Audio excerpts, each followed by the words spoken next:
Maman, promenade. Je sors de ma cellule, c'est un jour de plus. J'apprends de longs couloirs sombres de la prison. C'est mon 10e jour ici. Une fois encore, je verrai la lumière du jour. Les autres détenus se baladent dans la course au complexe dans leur situation. D'autres passent leur deal. Et moi, pendant ce temps, je réfléchis. Je réfléchis. Sur le regard sérieux des gars, sur le sol, je dessine. Mes pensées voltigent et s'évadent. Peut-être, qui sait, je pourrais refaire le monde. Alors je réfléchis. Je réfléchis.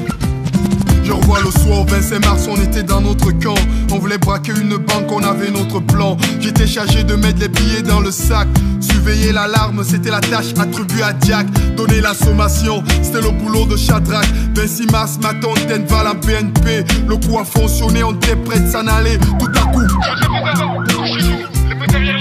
c'était les flics. J'ai juste eu le temps d'entendre les menottes sur mes mains. Que je savais que ma liberté n'était pas pour demain. La procédure judiciaire est finie, j'en avais pris pour perpète. Parce qu'une femme était morte, elle s'était cassée la tête. J'avais plus de devenir, je ne pouvais plus prévoir pour mon futur. Je me souviens alors de mon pote Joe qui me parlait de Jésus. Il me parlait de sa foi, me faisant des brefs aperçus. Ce qu'il disait était vrai, parce que je l'avais vu changer. Il était des nôtres, maintenant sa vie est transformée.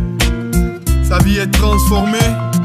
Et il me parlait d'amour, il me parlait de joie, il me parlait de travail, de devenir droit. Il me parlait de croire, il me parlait de foi. Mais si je l'avais écouté, il me parlait d'amour, il me parlait de joie, il me parlait de travail, de devenir droit. Il me parlait de croire, il me parlait de foi. Mais si je l'avais écouté, je me souviens intégralement de tous les débats qu'on avait, des conseils particuliers qu'il me prodiguait, de la vie après la mort. Ah, il m'enseignait, j'avais longuement le temps de choisir, mais cette vie de dingue me poussait dans ses mauvais désirs. Je me disais augmenter ce type de plaisir. Mon squat dans la vie facile brisait mon devenir. Mon pote Joe m'avait dit de devenir enfant de Dieu, de confesser mes péchés, d'appartenir au royaume des cieux. Il me démontrait comment Dieu élargissait mon amour, qu'il devenait mon père pour toujours. Il révélait à moi l'estime, le sens des valeurs, la vérité de ma vie, dans toute sa splendeur, l'illustration, l'anticipation de tous mes malheurs, la démonstration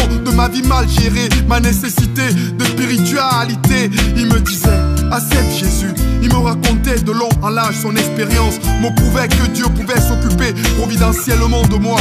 Il disait, regarde comme j'ai changé, je ne vole plus de deal, maintenant je travaille. Qu'est-ce que j'en ai fait? Qu'est-ce que j'en ai fait? Où suis-je maintenant? À finir à perpète en prison? Non. Il me parlait d'amour, il me parlait de joie, il me parlait de travail, de devenir droit. Il me parlait de croire, il me parlait de foi. Mais si je l'avais écouté, il me parlait d'amour, il me parlait de joie, il me parlait de travail, de devenir droit. Il me parlait de croire, il me parlait de foi. Mais si je l'avais écouté.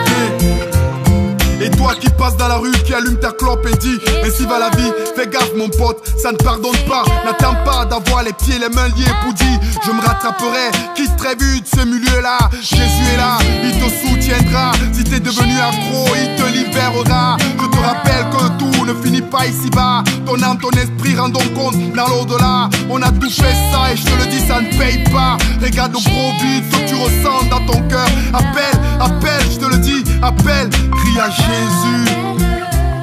Il me parlait d'amour, il me parlait de joie, il me parlait de travail, de devenir droit. Il me